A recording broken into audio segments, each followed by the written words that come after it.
Hello all my dear students. Hello प्यारे बच्चों, good morning. Welcome back to JK Career Institute's official YouTube channel. तो guys, आज की इस क्लास में मैं आपको क्लास 10th साइंस के केमिस्ट्री सेक्शन से कुछ बहुत ही इंपॉर्टेंट ऑब्जेक्टिव क्वेश्चंस जिनके एग्जाम में आने की प्रोबेबिलिटी बहुत ही ज़्यादा होती है, बहुत ही हाई रेजोल्यूशन ऐसा कह सकते हैं इन क्वेश्चंस का एग्जाम में, और ये बहुत बार बहुत ही फ्रीक्वेंटली पूछे भी जा चुके हैं एग्जाम्स में। तो ऐसे क्वेश्चन सेलेक्ट करके मैं आज आपको इस वीडियो में डिस्कस कराने के लिए ले आया हूँ। ओके, एक बात मैं आपको और बता दूं कि ये जो वीडियो है ये बिलोंग करता है हमारे बोर्ड बस्टर सीरीज के वीडियो को। बोर्ड बस्टर सीरीज क्या है? इस सीरीज के अंदर जेके कैरियर इंस्टीट्यूट का समझ लीजिए कि एक बढ़िया आइडिया है। इस सीरीज के अंदर हम क्या करवाएंगे, आपके बोर्ड्स जो भी अभी होने वाले हैं आपके जून या फिर इससे आसपास के महीनों में, डेट्स जो भी वगैरह डिसाइड की गई बोर्ड से, उसमें उसके लिए हम आपके पूरी प्रिपरेशन कराएंगे बोर्ड्स की। ठीक है, एकदम बढ़िया वेल अरेंज कंटेंट जो होगा आपके बस बोर्ड की प्रिपरेशन के लिए वो आपको प्रोवाइड किया जाएगा, जिससे कि वो मार्क्स जो आप अचीव करना चाहते हैं, जो आपका टारगेट है, वो आप गेन कर सके अपने एग्जाम्स में। ओके, तो चलिए बिना टाइम वेस्ट किए स्टार्ट करते हैं आज की क्लास को। फर्स्ट क्वेश्चन जो है हमारी क्लास का आज का, वो मैं आपके सामने यहाँ पढ़ता हूँ। क्वेश्चंस आप सब भी ट्राई करते रहिएगा, देखते रहिएगा कि जो क्वेश्चंस है वो आपसे भी हो जाएंगे। इसमें मोर देन मोर बहुत सारे ऐसे क्वेश्चंस होंगे। बस ये वीडियो लाने का मेरा जो मोटिव है ना, वो ये है कि आप थोड़ा सा फेमिलियर हो जाए एग्जाम पैटर्न से, ऑब्जेक्टिव वगैरह से, कि जो 1 मार्क ऑब्जेक्टिव क्वेश्चन आते हैं उनका क्या रेंज हो सकता है, कहाँ कहाँ से वो पूछे जा सकते हैं। ओके, अच्छा, एक बात और जो मैं आपको बता दूं, इसमें देखिए, भले ही जो ऑब्जेक्टिव क्वेश्चन वगैरह है हमारे, वो 1 मार्क क्वेश्चंस में हमसे पूछे जाते हैं, 1 मार्क में उनका आंसर मतलब सॉल्यूशन होता है। लेकिन अब आप सोच सकते होंगे कि 1 मार्क के लिए इतनी मेहनत करना मतलब ये कुछ ज्यादा नहीं हो रहा? तो नहीं, ये बिल्कुल भी ज्यादा नहीं हो रहा है। बिकॉज गाइज देखिए, 1 मार्क वाले जो छोटे छोटे ऑब्जेक्टिव क्वेश्चंस होते हैं ना, उनके ऊपर हमें एकदम समझ लीजिए प्राइम फोकस करना चाहिए। बिकॉज ये वो क्वेश्चंस है जो मुझे एग्जाम में ना अच्छा स्कोर बिल्डअप करने में एक तो मदद करेंगे, दूसरा इनमें मुझे पूरे के पूरे मार्क्स अलॉट किए जाएंगे, बिल्कुल कोई भी नंबर आपका कटेगा नहीं।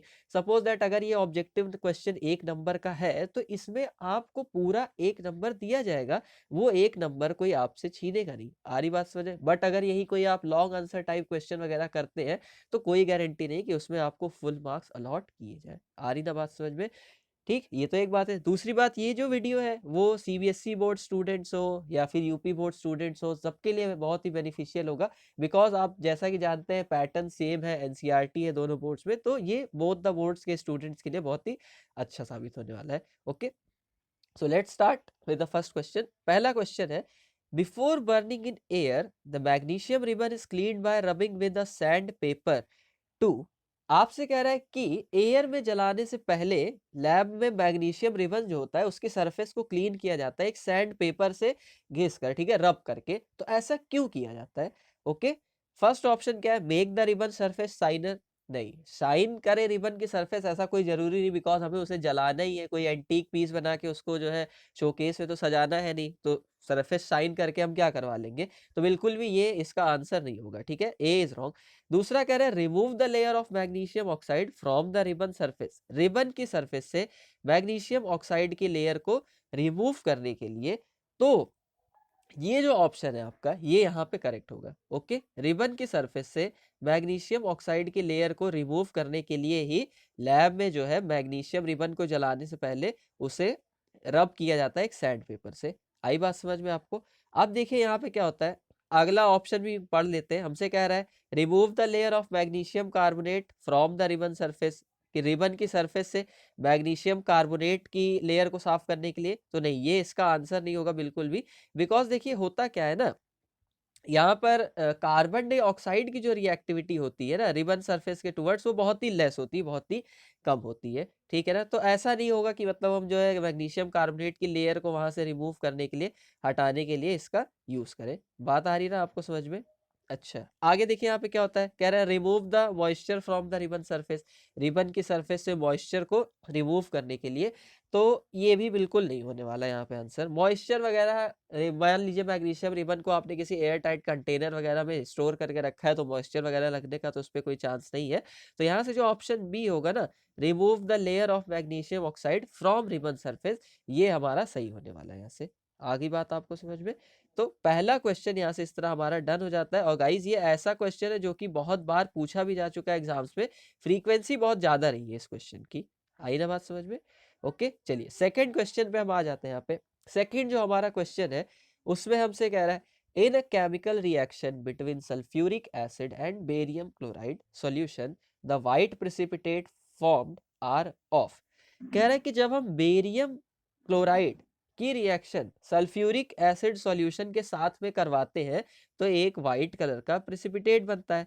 ओके क्या बोला कि जब हम बेरियम क्लोराइड सॉल्यूशन की रिएक्शन सल्फ्यूरिक एसिड के साथ में करवाते हैं तो एक व्हाइट कलर का प्रेसिपिटेट फॉर्म होता है। तो ये जो व्हाइट प्रेसिपिटेट होता है ना, ये किसका होता है मुझे ये बताना है यहाँ पे। ठीक, तो देखिए मैं आपको यहाँ पे रिएक्शन करवा के दिखाता हूँ, रिएक्शन परफॉर्म करके मैं आपको दिखाता हूँ।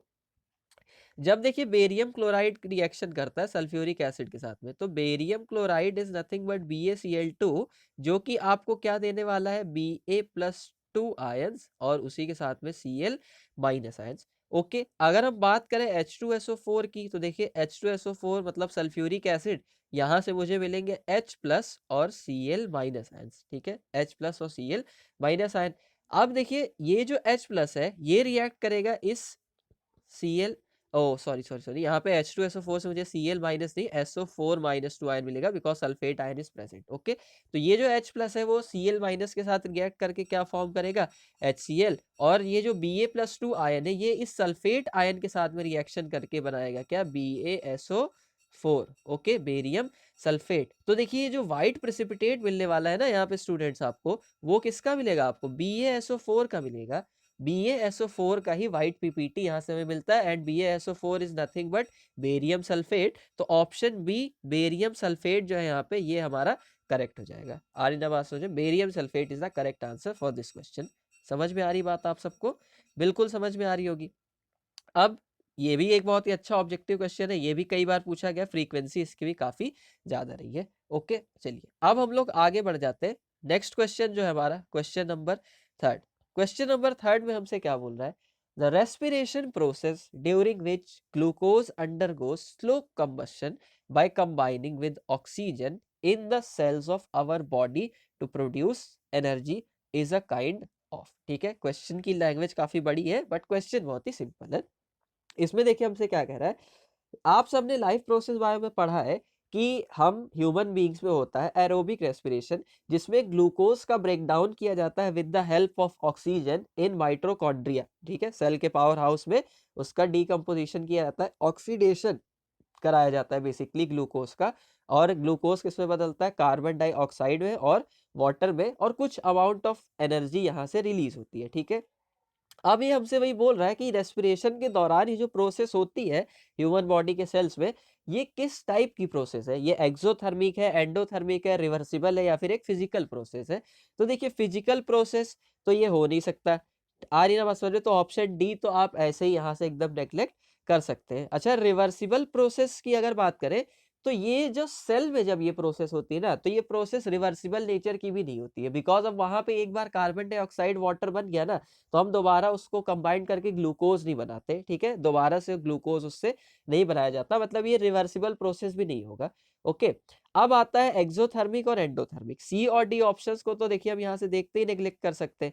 अब एंडोथर्मिक और एक्सोथर्मिक बचा है यहाँ से गाइस। ओके तो एंडोथर्मिक एक्सोथर्मिक में से देखिए कौन सा वाला सही होगा। मैंने अभी अभी आपको बताया कि जब ग्लूकोज का ब्रेकडाउन होगा तो यहाँ से एनर्जी रिलीज होती है। ओके और एनर्जी रिलीज होना ये तो किस टाइप की रिएक्शंस की निशानी होती है, बिल्कुल सही, ये तो एक्सोथर्मिक रिएक्शंस की क्वालिटी होती है। एक्सोथर्मिक रिएक्शंस में एनर्जी रिलीज होती है। ओके तो यहाँ से जो ए ऑप्शन है ना एक्सोथर्मिक प्रोसेस, वो सही हो जाएगा। ठीक है, एक्सोथर्मिक वो प्रोसेस होती है जिनमें हीट या फिर एनर्जी रिलीज होती है, हीट बिकॉज एक एनर्जी का ही काइंड है। और एंडोथर्मिक प्रोसेस वो होती है जिनमें हम एनर्जी को एब्जॉर्ब करते हैं। आ रही ना बात समझ में। ओके तो इस तरह से ये भी क्वेश्चन नंबर थर्ड भी एक बहुत ही अच्छा क्वेश्चन है। अब आ जाते हैं हम लोग क्वेश्चन नंबर 4 पे। ठीक है, क्वेश्चन नंबर 4 देखिए एक बहुत ही अच्छा क्वेश्चन है, और इस टाइप के जो क्वेश्चंस होते हैं ना, ये सीबीएसई की स्पेशलिटी है। सीबीएसई ऐसे क्वेश्चंस को बहुत पूछता है। ऐसा मैं नहीं कह रहा हूँ कि मतलब ये क्वेश्चंस यूपी बोर्ड वगैरह में पूछे ही नहीं जाते, बट मोर देन मोर जो प्रोबेबिलिटी होती है ना इनकी, वो सीबीएसई बोर्ड में स्टेटमेंट एनालाइजिंग क्वेश्चंस कहा जाता है इनको। इसमें आपको स्टेटमेंट्स को एनालाइज करके फिर करेक्ट ऑप्शन को चूज करना होता है। ठीक है, जैसे देखिए यहाँ पे आपको दिया, which of the following statements about the given reaction are correct. आपको एक रिएक्शन दी हुई है आयरन की वाटर के साथ। अब देखिए यहाँ पे वाटर गैस लिखा हुआ है, तो वाटर गैस जानते हैं ना क्यों? हाँ, बिकॉज आपको पता है कि आयरन जो रिएक्ट करता है वो कोल्ड या फिर हॉट वाटर के साथ नहीं करता, बल्कि स्टीम के साथ रिएक्शन करता है। तो स्टीम के साथ रिएक्शन करता है, इसीलिए यहाँ पे वाटर गैस लिखा हुआ है। और बन क्या रहा है यहाँ पे? Fe3O4 आयरन ऑक्साइड बन रहा है, और हाइड्रोजन गैस यहाँ से रिलीज हो रही है। ओके, अब नीचे ना कुछ स्टेटमेंट्स दिए हुए हैं इस रिएक्शन से रिलेटेड। अब ये स्टेटमेंट्स क्या है, देखिए मैं यहाँ पे एक एक करके पढ़ रहा हूँ। पहले सबसे हमसे कह रहा है iron metal is getting oxidise. Iron metal इस रिएक्शन में ऑक्सीडाइज हो रहा है। Let's check.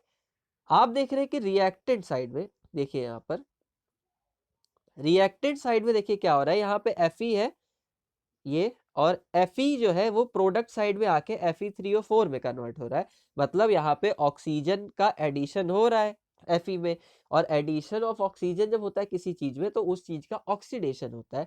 ओके, मतलब ये तो बात सही है फर्स्ट स्टेटमेंट की कि iron metal is getting oxidise, ये तो करेक्ट है। आई बात समझ में? चलिए सेकंड वाला चेक करते हैं। Water is getting reduced, water जो है वो रिड्यूस हो रहा है। ठीक है, आप देखिए यहाँ पे रिएक्टेंट साइड में जो वाटर है 4 टाइप्स ऑफ H2O, ये तो ऐसे ही प्रेजेंट है वाटर के फॉर्म में, गैस के फॉर्म में। लेकिन प्रोडक्ट साइड में क्या हो रहा है, इसमें से ऑक्सीजन रिमूव हो जा रही है और बच क्या रहा है, सिर्फ और सिर्फ hydrogen. Removal of oxygen is known as reduction. तो इसका मतलब ये बात भी सही है कि वाटर जो है वो इस रिएक्शन में रिड्यूस हो रहा है। ओके, बिल्कुल करेक्ट है। तो वाटर इज गेटिंग रिड्यूस्ड। आ रही ना बात समझ में आपको? अब देखिए यहाँ पे क्या कह रहा है अगला, कि water is acting as reducing agent. Water जो है वो एक रिड्यूसिंग एजेंट की तरह वर्क कर रहा है। अब ये रिड्यूसिंग एजेंट क्या होते हैं?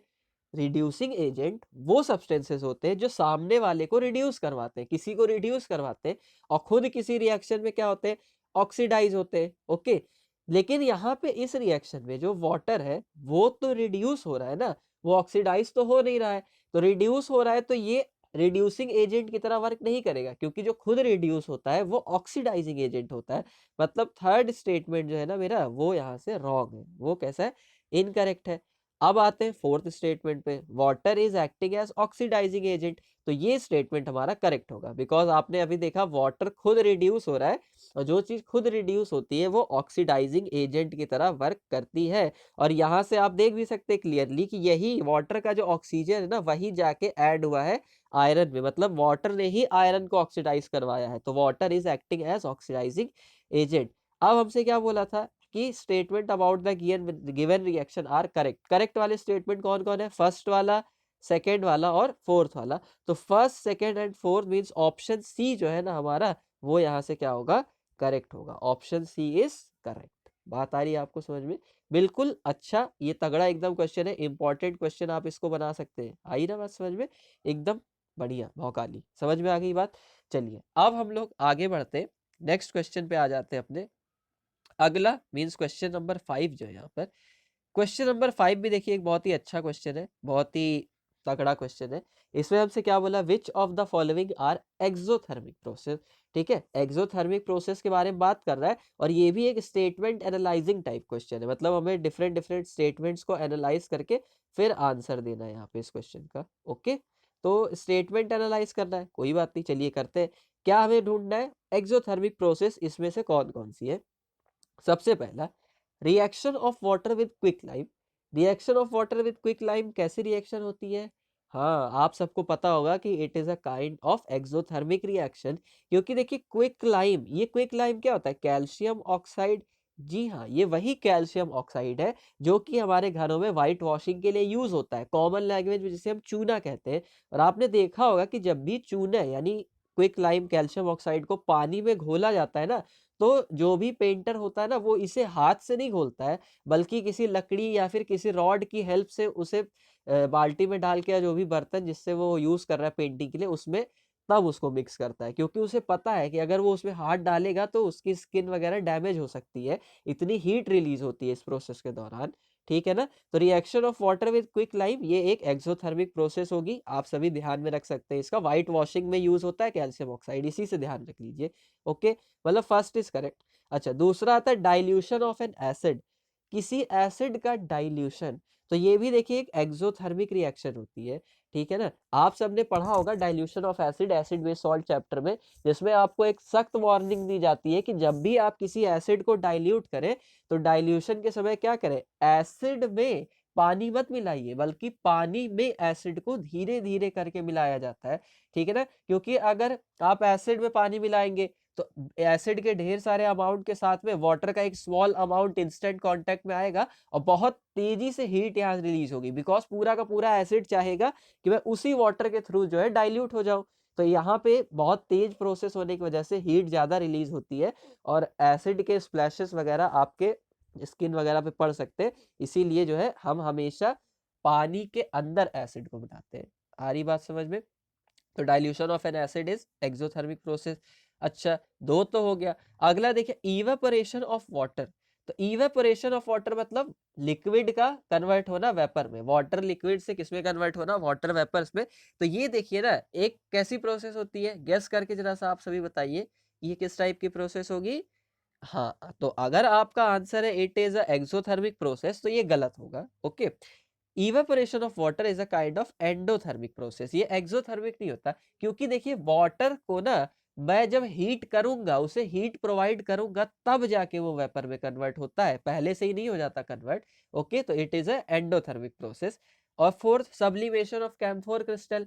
अब कपूर जब आप जलाते हैं तो हमें खुद जलाना पड़ता है ना, वो खुद तो कपूर सॉलिड से तुरंत गैस में कन्वर्ट हो नहीं जाता है कैम्फोर, ठीक है। तो ये भी कैसी होती है, एंडोथर्मिक प्रोसेस होती है। तो फर्स्ट एंड सेकंड मतलब ऑप्शन ए जो है ना, ये यहाँ पे हमारे लिए करेक्ट हो जाएगा, ऑप्शन ए इज करेक्ट हमारे लिए इस क्वेश्चन के लिए, ठीक। तो आप सब खुद देख सकते हैं कि ये स्टेटमेंट एनालाइजिंग क्वेश्चंस कितने अच्छे होते हैं, ठीक है ना। एक एक चीजें जब आपको ध्यान में होंगी तभी आप इस टाइप के क्वेश्चंस को कर पाएंगे, ठीक। और गाइस एक चीज आपने और नोटिस की, वो ये है कि देखिए मैं सिर्फ आपको ना ये नहीं बताऊंगा कि ये वाला ऑप्शन सही है, वो वाला ऑप्शन सही है, प्रॉपर रीजन के साथ में बताऊंगा कि ये क्यों सही है, ये क्यों गलत है, ठीक है, कैसे कैसे हमें ऑप्शन सिलेक्शन वगैरह रखना चाहिए। साथ ही साथ में इंपॉर्टेंट पॉइंट्स, इंपॉर्टेंट टॉपिक्स क्या क्या है किसी भी चैप्टर से रिलेटेड, वो भी मैं आपको बताते चलूंगा। तो ना हो तो आप सब एक ना नोट साथ में लेके बैठिए, नोट करते जाइए पॉइंट्स को कि क्या क्या इंपॉर्टेंट है, हमें किस किस पॉइंट पे स्ट्रॉन्ग फोकस करना है। आ रही ना बात समझ में? चलिए ये हो गया, देखते हैं हम अपना अगला क्वेश्चन, क्वेश्चन नंबर 6। ओके, और अगर आपको वीडियो में मजा आ रहा हो, आपको लग रहा हो कि हाँ ये आपके लिए बहुत ही हेल्पफुल है, तो please hit the like button. और अगर आप चैनल पे नए हो, आपने अभी तक सब्सक्राइब नहीं किया है, तो यार सब्सक्राइब भी कर लो चैनल को, because board buster series is going to bust your mind. समझ में आ गई ना बात, एकदम तगड़े से भेजा खोल देगी समझ लो आपका एकदम, इसलिए डू सब्सक्राइब अवर चैनल और शेयर भी करना फ्रेंड्स के साथ में, ताकि वो भी इसका बेनिफिट ले पाए। और जितने ज़्यादा लोग आप सभी हमसे जुड़ेंगे उतना अच्छा और उतना बेहतर कंटेंट हम आपको प्रोवाइड कर पाएंगे। सो इतना काम आप सबको करना होगा। ओके, आ जाते हैं वापस टॉपिक पे। क्वेश्चन नंबर 6, क्वेश्चन नंबर 6 में हमसे क्या बोल रहा है, oxidation is a process which involves. Oxidation की प्रोसेस में इसमें से कौन कौन सी चीजें इन्वॉल्व होती है, ठीक है। फर्स्ट वो हमसे कह रहा है एडिशन ऑफ ऑक्सीजन, तो बिल्कुल सही, ऑक्सीजन का ऐड होना ऑक्सीडेशन कहलाता है, हमें पता है। अच्छा, एडिशन ऑफ हाइड्रोजन, नहीं, अगर हाइड्रोजन ऐड होता है तो हम इसे रिडक्शन बोलते हैं, ना कि ऑक्सीडेशन, ठीक है। अगला है रिमूवल ऑफ ऑक्सीजन, ऑक्सीजन का ऐड होना ऑक्सीजन ऑक्सीडेशन होता है, रिमूव हो गया अगर ऑक्सीजन तो वो ऑक्सीडेशन नहीं होगा, ठीक है। डी वाला क्या है, रिमूवल ऑफ हाइड्रोजन, हाँ हाइड्रोजन का रिमूव होना भी ऑक्सीडेशन कहलाता है। ऑक्सीजन ऐड हो चाहे हाइड्रोजन रिमूव हो, दोनों को ही हम क्या बोलते हैं, ऑक्सीडेशन बोलते हैं। मतलब option A and option D R correct for this question. लेकिन अब आप बोलेंगे सर बोर्ड में अगर क्वेश्चन आता है तो वहां तो हमें एक ही ऑप्शन चूज करना होता है, यहाँ तो आप दो दो चूज करके बता रहे हो। तो हाँ, आप बिल्कुल सही हो अपनी जगह पे, बट देखो ऐसे क्वेश्चंस में क्या आएगा ना, ये तो मैंने ऐसे ही बस यहाँ पे इंक्लूड कर लिया है। हो सकता है ऐसा कि ए और डी दोनों ऑप्शन वो करेक्ट दे आपको, और एक ऑप्शन कुछ इस तरह का प्रोवाइड कर दे कि A and D both are correct, इस तरह से करके। आई ना बात समझ में, या ए एंड सी में दे दे, बोले बोथ आर करेक्ट, तो एक ऑप्शन वो ऐसे भी डिजाइन कर दिए जाते हैं बोर्ड में। तो मतलब वहां पे आपको दोनों में को ही चूज करके उसी एक ऑप्शन में कंबाइन कर देना होता है। तो उस पॉइंट से देखा जाए तो ये क्वेश्चन बहुत ही इंपॉर्टेंट पड़ जाएगा। ओके, चलिए अगला क्वेश्चन देखते हैं, ये भी एक अच्छा क्वेश्चन था। Question number 7। क्वेश्चन नंबर 7 क्या कह रहा है, the process of reduction involve. अब रिडक्शन की प्रोसेस में क्या क्या होता है, जस्ट ऑक्सीडेशन का रिवर्स। तो इस क्वेश्चन का ना आंसर आप सभी मुझे कमेंट करके बताना कि कौन कौन से ऑप्शन जो है क्वेश्चन नंबर 7 के करेक्ट होंगे। एज अ होमवर्क समझ लो आप इस क्वेश्चन को। ओके, आगे बढ़ता हूं मैं, क्वेश्चन नंबर 8 पे हम आ जाते हैं। क्वेश्चन नंबर 8, यार देखो, one of from my favourite questions, बहुत ही अच्छा क्वेश्चन है ये, बहुत ही तगड़ा, और फ्रीक्वेंसी बहुत ज्यादा रही है इस क्वेश्चन की। मतलब कई बार ये क्वेश्चन पूछा जा चुका है एग्जाम्स में, कई बार आ चुका है, अच्छा क्वेश्चन है इसीलिए। देखो पढ़ते हैं क्वेश्चंस को, आप सब भी ट्राई करना है इसका आंसर देने के लिए। कह रहा substance x is used in white washing and is obtained by heating limestone in the absence of air, identify x. कह रहा है एक सब्सटेंस एक्स है ना जिसका यूज किया जाता है व्हाइट वॉशिंग में। अब यार इतनी हिंट हमारे लिए काफी है कि it is used in white washing, ठीक है ना। व्हाइट वॉशिंग में क्या यूज करते हैं हम, यस अभी अभी मैंने आपको पीछे बताया था क्या, कैल्शियम ऑक्साइड CaO का यूज किया जाता है व्हाइट वॉशिंग में। तो CaO तो यहाँ से हमारा सही हो जाएगा, ऑप्शन देखते ही जिसको याद होगा व्हाइट वॉशिंग में इसका यूज करते हैं तुरंत तो सही कर देगा। बट एक प्रॉपर्टी से रिलेटेड है ये क्वेश्चन, तो आ ही गया तो अब मैं वो प्रॉपर्टी भी यहाँ पे आपको बता ही देता हूँ अच्छे से। कह रहा है is obtained by heating limestone. Limestone क्या होता है ना, लाइमस्टोन होता है कैल्शियम कार्बोनेट CaCO3। ओके, ये होता है लाइमस्टोन। अब कह रहा है इन एब्सेंस ऑफ एयर, जब आप इसको ना डायरेक्टली हीट करते हो ऑक्सीजन की एब्सेंस में, एयर की एब्सेंस का मतलब ऑक्सीजन की एब्सेंस में, तो ये देखो कैल्शियम कार्बोनेट आपको बना के देता है कार्बन डाइऑक्साइड, प्लस यहाँ से ये बनाता है कैल्शियम ऑक्साइड, ठीक है।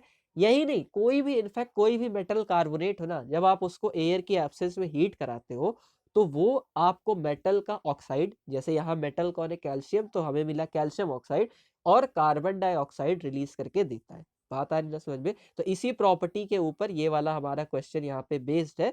और व्हाइट वॉशिंग पढ़ते ही हमें तुरंत करेक्ट ऑप्शन का पता चल जाएगा CaO, ठीक है। और ये प्रॉपर्टी बहुत ही अच्छी होती है, बहुत ही खूबसूरत, इसीलिए ये क्वेश्चन भी मेरे फेवरेट क्वेश्चन में से एक है। बात आई नहीं समझ में, मतलब जब भी मैं बच्चों को पढ़ाता हूँ इस चैप्टर से रिलेटेड जो भी चीजें, तो मैं उनको ये वाला क्वेश्चन जरूर करवाता हूँ। आई ना बात समझ में, बहुत ही अच्छा है ये, हालांकि 1 मार्क है लेकिन बहुत ही ब्यूटीफुल क्वेश्चन। चलो आगे बढ़ जाते हैं, आप सभी इसको ध्यान रखिएगा कि लाइमस्टोन, लाइमस्टोन क्या होता है, कैल्शियम कार्बोनेट होता है, और कैल्शियम ऑक्साइड जिसे हम स्लेट लाइम भी बोलते हैं, इसका यूज किया जाता है, सॉरी स्लेट लाइम नहीं, क्विक लाइम बोला जाता है इसे, और इसका यूज किया जाता है व्हाइट वॉशिंग में, ठीक है।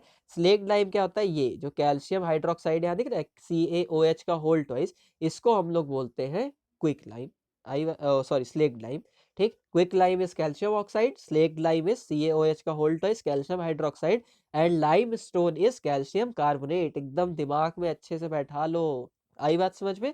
चलिए सॉरी, अगेन सॉरी। अच्छा एक और क्वेश्चन देखते हैं हम लोग यहाँ से, क्वेश्चन नंबर 9। क्वेश्चन नंबर 9 भी स्टेटमेंट एनालाइजिंग टाइप का एक क्वेश्चन है, जिसमें हमसे क्या बोल रहा है, what happens when a solution of an acid is mixed with a solution of a base in a test tube. कह रहे क्या होता है जब मैं किसी टेस्ट ट्यूब में किसी एसिड के साथ में किसी बेस का सॉल्यूशन मिक्स कर देता हूं। ओके, एकदम हलवा, एकदम चिंदी टाइप का क्वेश्चन है ये, आप सबको पता है, इट इज न्यूट्रलाइजेशन रिएक्शन। जब कोई एसिड किसी बेस के साथ में रिएक्ट करता है तो ये होती है न्यूट्रलाइजेशन रिएक्शन। और न्यूट्रलाइजेशन रिएक्शन में क्या क्या होता है, हाँ, temperature of the solution increase करता है, टेम्परेचर सॉल्यूशन का बढ़ जाता है, बिकॉज ये एक एक्सोथर्मिक रिएक्शन होती है। और साथ ही साथ में सॉल्ट का फॉर्मेशन होता है, सॉल्ट का फॉर्मेशन होता है। तो कौन कौन से स्टेटमेंट्स यहाँ हमारे सही हो जाएंगे इसमें, yes statement second, temperature of the solution increases and salt formation takes place, ये दोनों सही होंगे। बाकी का फर्स्ट और थर्ड वाला जो यहाँ से स्टेटमेंट है वो गलत है। फर्स्ट में क्या कह रहा है, temperature of the solution decreases ना, डिक्रीज नहीं करता, इंक्रीज हो जाता है। जब आप टेस्ट ट्यूब को छुओगे ना बाहर से तो आपको गर्म फील होगी, हीट फील होगी। और temperature of the solution remain same, तो हो ही नहीं सकता। तो temperature of the solution increases and salt formation takes place along with water, water भी बनता है ना इसमें। तो फर्स्ट और फोर्थ सही है, फर्स्ट और फोर्थ का मतलब option A is correct, A वाला जो ऑप्शन है first and fourth is correct. आई बात समझ में? बढ़िया, एकदम छोटा सा बेसिक सा क्वेश्चन था, कई बार ये भी पूछा जा चुका है। ओके, आगे बढ़ते हैं। अब यहाँ से ना ये देखिए एक बढ़िया क्वेश्चन है, दिमाग लगाने वाला अच्छा क्वेश्चन है, बढ़िया सवाल है। इसमें देखिए हमसे क्या बोल रहा है, हमसे बोल रहा है कि when hydrogen chloride gas is prepared on a humid day, जब हाइड्रोजन क्लोराइड गैस को किसी ह्यूमिड डे का मतलब क्या होता है, ऐसा डे जिसमें मॉइस्चर जो है ना एयर में ज्यादा होता है। ह्यूमिड डे देखा, आपने देखा होगा चिपचिपाहट फील होती है ना बॉडी पे, तो उसे ह्यूमिड डे कहा जाता है। ठीक है, अब आगे बोल रहा है the gas is usually passed through the guard tube containing calcium chloride. जब किसी ह्यूमिड डे में हाइड्रोजन क्लोराइड गैस को बनाया जाता है लैब में, तो गैस को जो है हमें गार्ड ट्यूब होती है, ठीक है, जिसमें कैल्शियम क्लोराइड होता है, उससे पास करवाते हैं। आगे कह रहा था role of calcium chloride taken in the guard tube is 2। तो ये जो कैल्शियम क्लोराइड हमने ले रखा है ना गार्ड ट्यूब में, इसका रोल क्या है इसमें? ठीक, तो देखिए मैं आपको समझा देता हूँ ना, फिर यहाँ से डायरेक्टली आप इस क्वेश्चन का जो है आंसर दे पाओगे। होता क्या है, ह्यूमिड डे में जब हम गैस को प्रिपेयर करते हैं ना, तो गैस भी थोड़ी सी मॉइस्चराइज होती है, बिकॉज एनवायरमेंट का इफेक्ट पड़ता है उसके ऊपर, तो गैस में भी थोड़ा सा मॉइस्चर आ जाता है।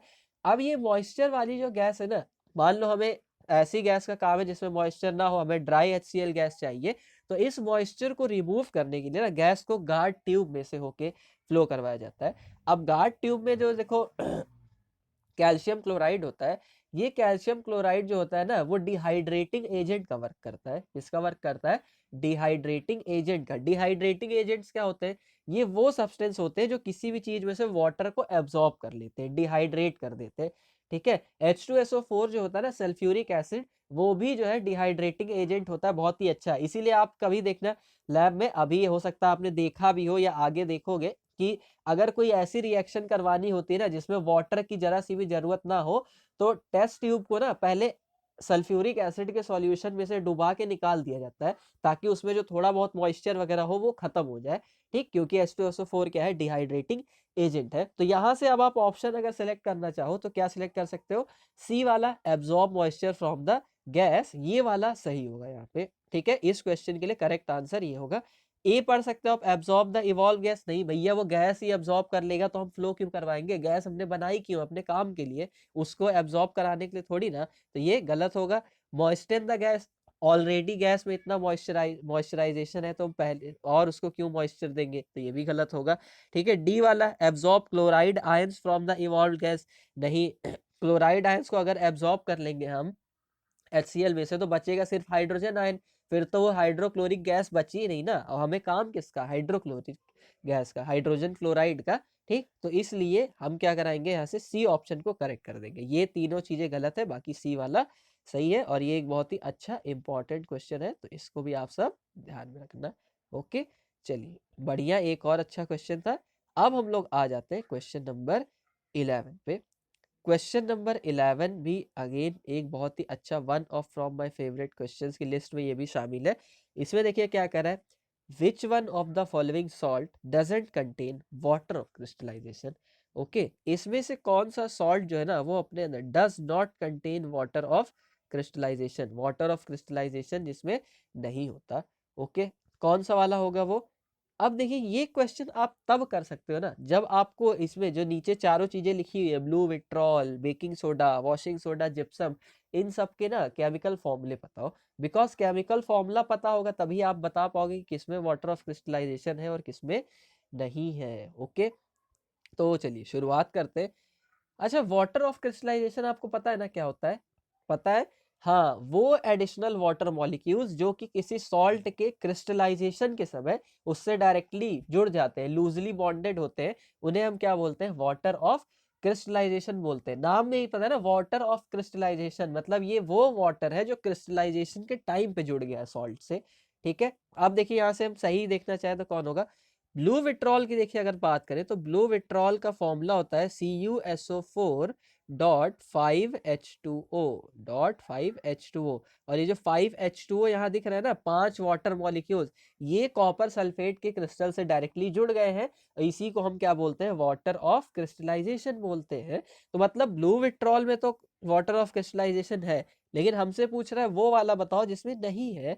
ओके, अच्छा अगर हम बेकिंग सोडा की देखिए बात करें, तो बेकिंग सोडा क्या होता है, it is NaHCO3, sodium hydrogen carbonate और सोडियम बाइकार्बोनेट। अच्छा, इसमें कोई भी वाटर ऑफ क्रिस्टलाइजेशन का पार्ट हमें नजर नहीं आ रहा है। .H2H2 ऐसा तो कुछ इसमें हमें दिख नहीं रहा, मतलब ये वो सॉल्ट है जिसमें वाटर ऑफ क्रिस्टलाइजेशन का पार्ट नहीं है। तो ये तो हमारा आंसर है एक है। ओके, बट और भी सारे ऑप्शंस को हम क्रॉस चेक जरूर करेंगे। तो सी वाले में हमसे क्या कर रहा है, वॉशिंग सोडा।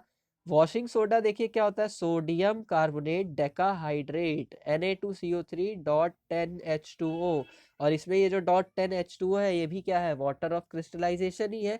तो इसीलिए ये भी हमारा आंसर नहीं बन सकता।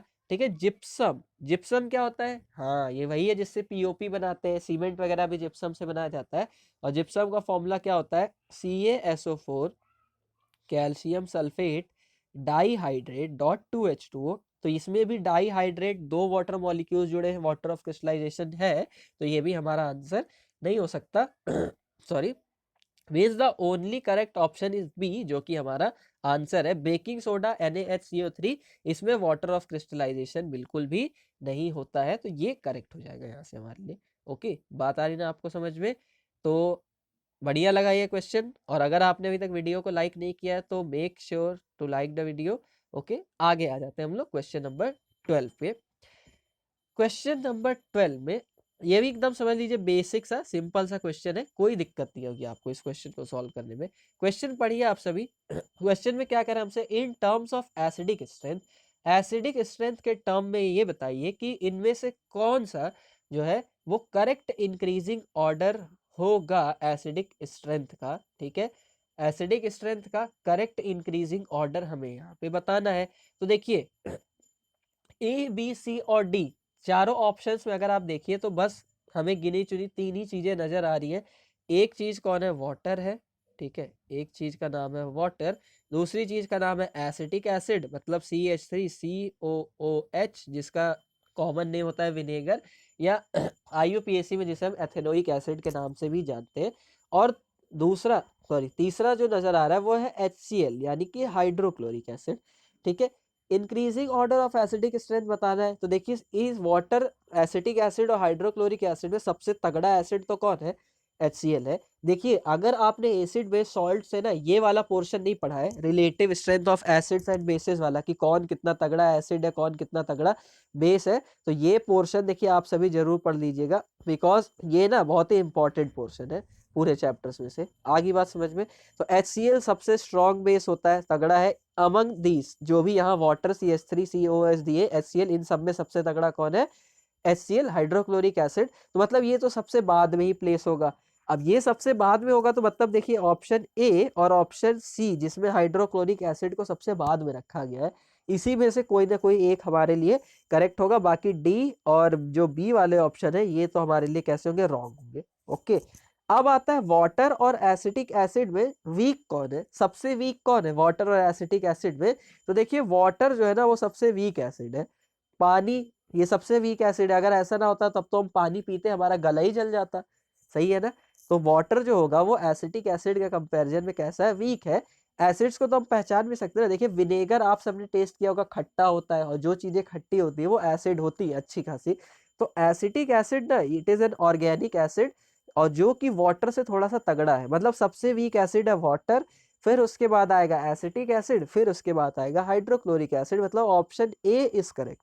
ठीक है, बिकॉज ऑप्शन सी में वो कह रहा है acetic acid is weaker then water, तो ये तो गलत होगा ना। तो ऑप्शन ए इज करेक्ट, सबसे कमजोर वाटर, उससे अच्छा एसिड एसिटिक एसिड, और सबसे अच्छा एसिड कौन है, हाइड्रोक्लोरिक एसिड। तो ये रिलेटिव स्ट्रेंथ वाले क्वेश्चन ना आपसे देखिए बहुत पूछ जाते हैं। अब यहाँ तो डायरेक्टली नाम देके पूछा, कभी कभी इनको पीएच वैल्यूज के बेसिस पे भी पूछा जाता है, बोल देगा कि A B C 3 एसिड्स है जिनकी पीएच वैल्यू इतनी इतनी इतनी है, तो बताइए इनको मतलब अरेंज करिए एसिडिक स्ट्रेंथ के इंक्रीजिंग ऑर्डर में। तो कैसे करेंगे, जिसकी पीएच सबसे ज्यादा होगी वो उतना ही वीक एसिड होगा तो उसको सबसे पहले रख देंगे, और जिसकी पीएच सबसे कम होगी वो सबसे स्ट्रांग होगा तो उसको सबसे बाद में रख देंगे, बाकी बीच वालों को अरेंज कर लेंगे रिलेटिव वैल्यूज को देखते हुए। ओके, तो ये भी एक बहुत ही बढ़िया सा क्वेश्चन है, अच्छा क्वेश्चन। चलिए अब आ जाते हैं हम लोग क्वेश्चन नंबर 13 पे। ठीक है, क्वेश्चन नंबर 13, अभी तक आप समझ लीजिए जितने क्वेश्चन हमने किए हैं ना उसमें ये सबसे तगड़ा क्वेश्चन है अभी तक का यार। मतलब ये ना ऐसा क्वेश्चन है कि इसके लिए तो मैं 2 नंबर भी दे दूं सामने वाले स्टूडेंट को अगर वो इसको सही कर दे तो। आई बात समझ में? हाँ क्यों, क्योंकि देखिए ना ये ऐसा क्वेश्चन है जिसके ऊपर ज्यादातर बच्चे ध्यान नहीं देते, बहुत फोकस नहीं कर पाते। रीजन वो बस क्या रटने में लगे रहते हैं, reaction of acid with metal, reaction of acid with metal, जब मेटल एसिड के साथ रिएक्ट करेगा तो मेटल का सॉल्ट बनेगा, हाइड्रोजन रिलीज होगी वगैरह वगैरह, ये सारी चीजें। बट यहाँ पे हम एक मेटल की रिएक्शन करवा रहे हैं, एक बेस सोडियम हाइड्रोक्साइड के साथ में जिंक की रिएक्शन। ठीक, तो reaction of metal with base इस पे ज्यादा बच्चे ध्यान नहीं देते, जबकि ये एक एक्सेप्शनल केस होता है। इसमें आपको पता होगा कि केवल सोडियम हाइड्रोक्साइड जिसे हम कास्टिक सोडा भी बोलते हैं और पोटेशियम हाइड्रोक्साइड जिसे हम कास्टिक पोटाश भी बोलते हैं, केवल यही दो ऐसे बेसेस हैं जो मेटल्स के साथ में रिएक्शन करके हाइड्रोजन गैस इवॉल्व करते हैं। बाकी और कोई भी मेटल बेस जो है वो मेटल से रिएक्शन करके हाइड्रोजन रिलीज नहीं करते। तो it is a special condition. ठीक, तो इसलिए जरूर याद रखिए उसको, और ये क्वेश्चन भी इसी कंडीशन के अकॉर्डिंग है। ओके, अब देखिए होता क्या, जब जिंक की रिएक्शन हम करवाते हैं NaOH के साथ में, सोडियम हाइड्रोक्साइड के साथ में, तो यहाँ पे बनता क्या है, सॉल्ट ही बनेगा और हाइड्रोजन गैस रिलीज होगी। जो काम एसिड करते हैं वही काम बेस भी करते हैं, बस कौन कौन, NaOH और KOH। तो पहले सबसे तो देखिए हाइड्रोजन यहाँ से रिलीज हो जाएगी। अब हाइड्रोजन रिलीज होगी तो क्लियरली देखिए दो ऑप्शन तो आप देखते ही कैंसिल कर सकते हो। पहला क्या, जिंक हाइड्रोक्साइड एंड सोडियम वाला, और डी वाला सोडियम जिंकेट एंड वाटर वाला। ठीक है, क्योंकि बाकी के बचे दो ऑप्शन उसमें हमें हाइड्रोजन गैस दिख रहा है, तो मतलब इसी दोनों में से अब एक सही है मेरा। ठीक, दूसरा देखिए यहाँ पे बनता है Na2ZnO2, Na2ZnO2, Na2ZnO2 is what, या इट इज सोडियम जिंकेट। इसका नाम क्या है, सोडियम जिंकेट इसे हम बुलाते हैं। तो सोडियम जिंकेट बनेगा और हाइड्रोजन रिलीज होगी, मतलब option B is correct, sodium zincate and hydrogen gas will release, ये वाला ऑप्शन हमारा सही है। और ये एक स्पेशल केस होता है देखिए, क्योंकि सॉल्ट जो बना उसका फॉर्मूला कितना अजीब है, Na2ZnO2 सोडियम जिंकेट। तो ये ना बहुत ही अच्छा है, इसको आप याद रखिएगा एकदम। अब देखिए उसने ना एक ऑप्शन और बड़ा प्यारा यहाँ पे सेट किया है, सोडियम जिंकेट एंड वाटर वाला भी। होता क्या है देखिए, जब जिंक रिएक्ट करता है ना NaOH के साथ में तो सोडियम जिंकेट और हाइड्रोजन रिलीज कराता है। लेकिन अगर जिंक का ऑक्साइड ZnO रिएक्ट करे ना NaOH के साथ में, तो ये सोडियम जिंकेट तो बनाता है लेकिन उसके साथ ही साथ में हाइड्रोजन की जगह वाटर रिलीज करवाता है, बिकॉज अब इसके पास में खुद भी ऑक्सीजन है। तो ये क्या रिलीज करवाता है, वाटर रिलीज करवा देता है। इसीलिए उसने एक कंफ्यूज करने के लिए ऑप्शन डिराइव कर रखा है, सोडियम जिंकेट एंड वाटर वाला। ठीक है, तो कंफ्यूज नहीं होना है, एकदम करेक्टली एक एक चीज को माइंड में बैठाते हुए याद रखते हुए चलना है। ओके, बढ़िया। तो ये भी एक बहुत ही अच्छा क्वेश्चन था। चलिए अब हम लोग आ जाते हैं अगले क्वेश्चन नंबर 14 के ऊपर। क्वेश्चन नंबर 14 जो है ना हमारा, ये ज्ञान की बात के ऊपर बेस्ड क्वेश्चन है। ठीक है, ज्ञान की बातें ढेर सारी खूब अच्छी सारी है, जिनको याद होंगी वही लोग कर पाएंगे ये क्वेश्चन, वही इसका करेक्ट आंसर बता पाएंगे। कह रहे tomato is a natural source of which acid, tomato जो है किस एसिड का नेचुरल सोर्स होता है। तो ये तो जनरल नॉलेज बेस्ड क्वेश्चन हो गया ना, समझिए। टोमेटो में हम सबको पता है ऑक्जेलिक एसिड पाया जाता है, टोमेटो के अंदर होता है ऑक्जेलिक एसिड। ठीक, तो टोमेटो ऑक्जेलिक एसिड का एक नेचुरल सोर्स है। समझ में आ गई बात, डायरेक्टली आप ध्यान रखें, TOMATO टोमेटो, ओ से oxalic acid, tomato oxalic acid. ठीक है, अच्छा मैं और भी बचे कुछ जो ऑप्शन है वो भी आपको बताता हूँ। एसिटिक एसिड, तो ये तो खुद एक एसिड है जो कि विनेगर में पाया, विनेगर खुद एसिटिक एसिड ही होता है, उसमें पाया नहीं जाता, विनेगर खुद एसिटिक एसिड को ही हम विनेगर बोलते हैं, तो ये विनेगर है। ठीक है ना, आई बात समझ में? अच्छा सिट्रिक एसिड, सिट्रिक एसिड तो पाया जाता है लेमन में, सिट्रिक एसिड किसमें होता है, लेमन में पाया जाता है। टार्ट्रिक एसिड की अगर हम बात करें तो tartaric acid is found in tamarind, इमली, इमली का चूरन, इमली की गोली। ठीक है, मतलब इमली में ये सब पाया जाता है टार्ट्रिक एसिड। तो T for tamarind, T for tartaric acid, TOMATO tomato, O for oxalic acid, citric acid lemon में, ये तो सबको याद रह जाता है। Acetic acid itself is vinegar. ठीक, तो सारे ऑप्शंस यहाँ से हमने क्रॉस चेक कर लिए। इसमें से कुछ भी हमसे पूछ ले, मान लो बोल दे कि tamarind is a natural source of which acid, तो टार्ट्रिक एसिड हो जाता, lemon is a natural source of which acid, तो सिट्रिक एसिड हो जाता, vinegar is a natural source of which acid, तो एसिटिक एसिड। बस सिंपल, आ गई ना बात समझ में। चलिए अगला question number 15। Question number 15 guys हमारा लास्ट क्वेश्चन है आज की इस वीडियो का। बाकी और जो क्वेश्चंस मैं वो भी आपको अच्छे अच्छे और क्वेश्चंस ऑब्जेक्टिव केमिस्ट्री सेक्शन से ढूंढ के करवाता रहूंगा। अच्छा, एक वीडियो फिजिक्स सेक्शन का ऑलरेडी अपलोड हो चुका है चैनल पे, तो मस्ट वॉच, उस वीडियो को भी आप देखिएगा जरूर, उसमें बहुत ही अच्छे अच्छे क्वेश्चंस करवाए गए हैं। अच्छा, आगे चलिए लास्ट क्वेश्चन हम लोग डिस्कस करते हैं। हमसे कह रहा है ब्राइन इज एन, अच्छा ये नाम तो देखिए सुनने में बड़ा खूबसूरत लग रहा है, ब्राइन, ये तो किसी क्रिकेटर या फिर किसी हॉलीवुड एक्टर का नाम लगता है, ब्राइन, डेनियल ब्राइन, ब्रावो, ये सब है ना। अच्छा, बट ये किसी हॉलीवुड एक्टर की बात यहाँ नहीं हो रही है, केमिस्ट्री में है हम लोग। तो ब्राइन क्या होता है, ठीक, ब्राइन आप सबको पता है क्या होता है, आप सबने इसको यूज किया हुआ है, ठीक, बट मोर देन स्टूडेंट्स इससे फेमिलियर नहीं होते, तो हो सकता है कुछ लोगों को आप में से पता होगा, इसमें कुछ लोग को नहीं भी पता होगा, ठीक है ना। तो जिनको पता होगा वो लोग कमेंट करके बताएंगे कि या आई नो पहले से, ठीक है, अच्छे से, लेकिन ईमानदारी से बताइएगा। और जिन्हें नहीं भी पता होगा वो लोग बताएंगे कि हाँ उन्हें पता चला अब जब इस क्वेश्चन को उन्होंने देखा, ठीक है, तो कमेंट जरूर करिएगा। अच्छा, ब्राइन देखिए क्या होता है ना, इसको आप सबने यूज किया, जब हम ना पानी में, वाटर में सोडियम क्लोराइड ऐड कर देते, नमक मिला के ना उसका सॉल्यूशन बनाते ना, तो ये जो सॉल्यूशन बनता है इसको ब्राइन कहा जाता है। क्या कहा जाता है, ब्राइन कहा जाता है। तो aqueous solution of sodium chloride, यानी ऑप्शन सी जो है ना हमारा वो करेक्ट होगा। ब्राइन क्या होता है, aqueous solution of sodium chloride. Aqueous solution का मतलब क्या होता है, हाँ पानी में बना हुआ सॉल्यूशन, ऐसा सॉल्यूशन जो कि पानी में मिला के बनाया गया है किसी चीज को, तो उसे एक्वस सॉल्यूशन कहते हैं। किसको मिलाया हमने यहाँ पे, सोडियम क्लोराइड को, तो इसका नाम होता है ब्राइन। अच्छा देखिए ये क्वेश्चन आपसे क्यों पूछ रखा है ना, आपकी बुक में एक दिया क्लोर एल्कली प्रोसेस, क्या चीज, क्लोर एल्कली प्रोसेस, जिसमें हम क्या करते हैं, क्लोरीन और सोडियम हाइड्रोक्साइड बनाते हैं by electrolysis of brine. Sodium chloride के एक्वस सॉल्यूशन का इलेक्ट्रोलिसिस करवा के उससे NaOH बनाया जाता है, और क्या बनाया जाता है, क्लोरीन गैस बनाई जाती है, Cl2। ठीक है, तो ये उस पोर्शन से उठा के आपसे क्वेश्चन पूछा है कि ब्राइन क्या होता है, व्हाट इज ब्राइन। ओके, तो गाइस आज के वीडियो में बस इतना ही रखेंगे, और जितनी बातें मैंने आप सभी को बताई है वो सब आप लोग ध्यान रखिएगा, बोर्ड बस्टर सीरीज से जुड़ी हुई। अच्छा, इसका जो भी PDF होगा इन सारे क्वेश्चंस का, वो आपको वीडियो के नीचे डिस्क्रिप्शन में उसका लिंक प्रोवाइड कर दिया जाएगा, वहां से आप लोग उसे डाउनलोड भी कर सकते हैं, अपने एग्जाम नोट्स में उसे ऐड कर सकते हैं। बिकॉज आप देख रहे हैं कि सारे क्वेश्चंस बहुत ही फ्रीक्वेंटली सिलेक्टेड क्वेश्चंस है, बहुत ही ऐसे क्वेश्चंस अच्छे जो कि एग्जाम में कई बार पूछे जा चुके हैं, ठीक है, बहुत ज्यादा इनकी फ्रीक्वेंसी रही है, ये वो क्वेश्चंस है। और साथ ही साथ में चैनल को सब्सक्राइब अगर आपने अभी तक भी ना किया हो तो make sure to subscribe the channel, ताकि जितने ज्यादा लोग देखिए हमसे, हमने बोला ना जुड़ेंगे, उतना अच्छा हम आप सबके लिए कर सकते हैं।